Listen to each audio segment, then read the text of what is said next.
السلام علیکم۔ حضرت یوسف علیہ السلام کنویں سے نکل کر مصر کیسے پہنچے یہ بتائیں گے۔ سورہ یوسف آیت نمبر 19۔ اعوذ باللہ من الشیطان الرجیم، بسم اللہ الرحمن الرحیم۔ لائک کریں، سبسکرائب کریں اور بیل آئیکن پر کلک کریں۔ اب خدا کی شان دیکھو کہ اس کنویں کے قریب ایک قافلہ آ وارد ہوا اور انہوں نے پانی کے لیے اپنا سکہ بھیجا۔ اس نے کنویں میں ڈول لٹکایا تو یوسف علیہ السلام اس سے لٹک گئے۔ وہ بولا، ذہِ قسمت، یہ تو نہایت حسین لڑکا ہے، اور اس کو قیمتی سرمایہ سمجھ کر چھپا لیا۔ اور جو کچھ وہ کرتے تھے خدا کو سب معلوم تھا۔ سورہ یوسف آیت نمبر 20۔ اور اس کو تھوڑی سی قیمت یعنی چند معدودِ چند درہموں پر بیچ ڈالا، اور انہیں ان کے بارے میں کچھ لالچ بھی نہ تھا۔ سورہ یوسف آیت نمبر 21۔ اسی ٹاپک کی پلے لسٹ اوپر آئیکن پر ہے۔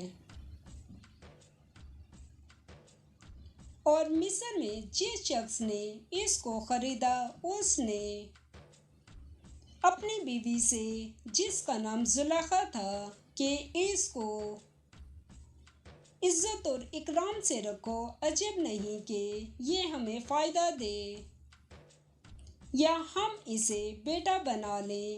اس طرح ہم نے یوسف علیہ السلام کو سرزمین مصر میں جگہ دی، اور غرض یہ تھی کہ ہم ان کو خواب کی باتوں کی تعبیر سکھائیں، اور خدا اپنے کام پر غالب ہے، اور لیکن اکثر لوگ نہیں جانتے۔ سورہ یوسف آیت نمبر 22۔ اور جب وہ اپنی جوانی کو پہنچے تو ہم نے ان کو دانائی اور علم بخشا، اور نیکوکاروں کو ہم اسی طرح بدلہ دیا کرتے ہیں۔ اس میں ہم حضرت یوسف علیہ السلام کا اور زلیخا کا قصہ بیان کریں گے۔ سورہ یوسف آیت نمبر 23۔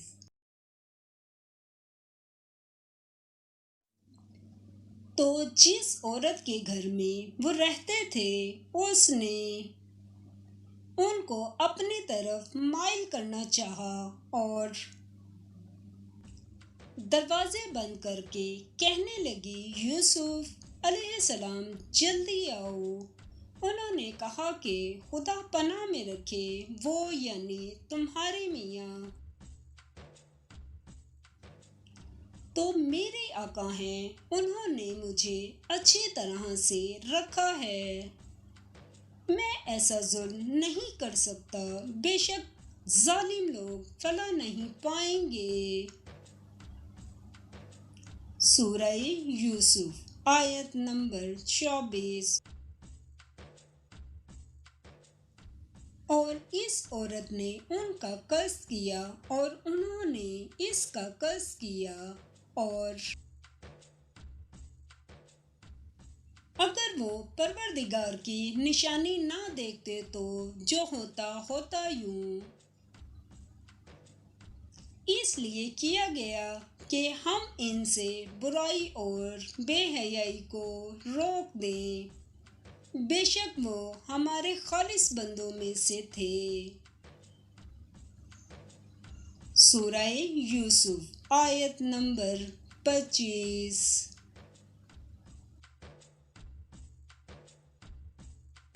اور دونوں دروازے کی طرف بھاگے، آگے یوسف علیہ السلام، پیچھے زلیخا۔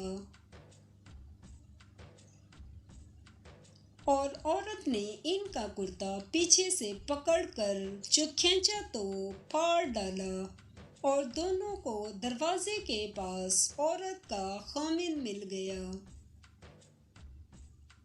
تو عورت بولی کہ جو شخص تمہاری بیوی کے ساتھ برا ارادہ کرے، اس کی اس کے سوا کیا سزا ہے کہ یا تو قید کیا جائے یا دکھ کا عذاب دیا جائے۔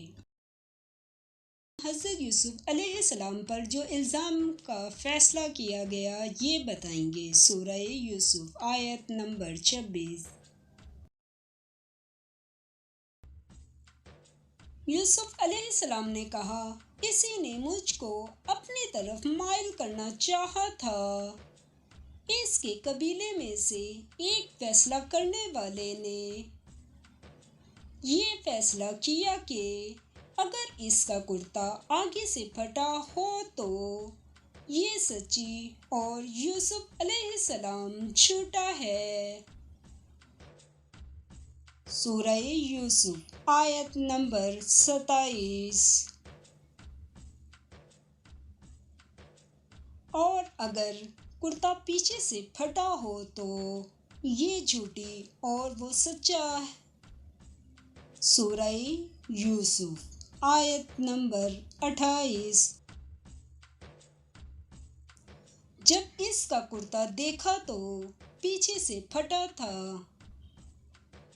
تب اس نے زلیخا سے کہا کہ یہ تمہارا ہی فریب ہے، اور کچھ شک نہیں کہ تم عورتوں کے فریب بڑے بھاری ہوتے ہیں۔ سورہ یوسف آیت نمبر 29۔ یوسف علیہ السلام اس بات کا خیال نہ کر اور زلیخا تو اپنے گناہ کی بخشش مانگ، بے شک خطا تیری ہی ہے۔